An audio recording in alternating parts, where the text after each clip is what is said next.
It feels like at the moment we've kind of surrendered any control of our food system. The corporations have been setting the agenda and we've been sort of eating the consequences.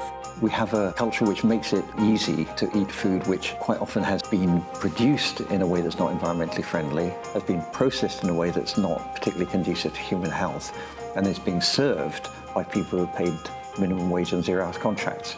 Food is seen as solely a commodity. We're destroying our soil, we're using unsustainable quantities of water, we're using pesticides that are made from fossil fuels and killing our wildlife. We waste a third of our food, and we have a public health problem in Scotland and around the world with 4, 5, 6% of our people with type 2 diabetes.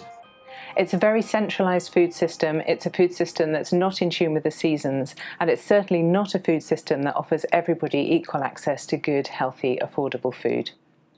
It's ridiculous that we can't feed our own children properly, really, really well, make that a priority, but instead we've got children going to food banks.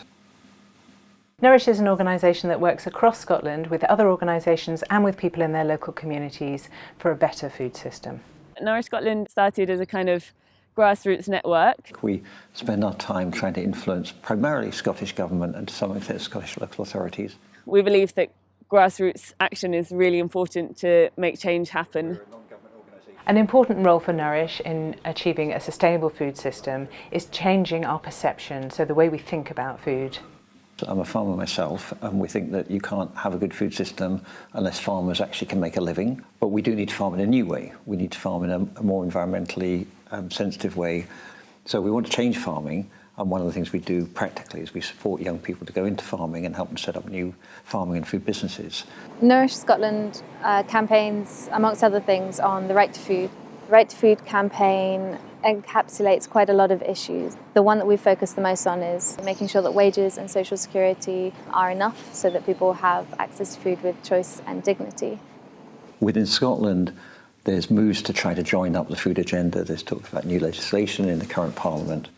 And with this new legislation, we really want it to be huge amounts of public participation and to embed in the legislation some mechanism which allows the public to participate continually in the food policies that affect them. So there are lots of ways that people can get involved with Nourish Scotland, the obvious one being becoming a member, which is absolutely vital to our work. The more members we have, the stronger our voice and the more legitimacy we have.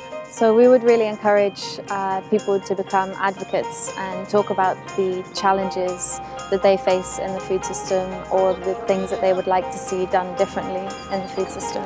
There are other ways of getting involved, from contacting your local politician, so your MP or your MSP, coming along to a Nourish event, attending one of our training courses, or working at a local level by buying local food or supporting a local community garden.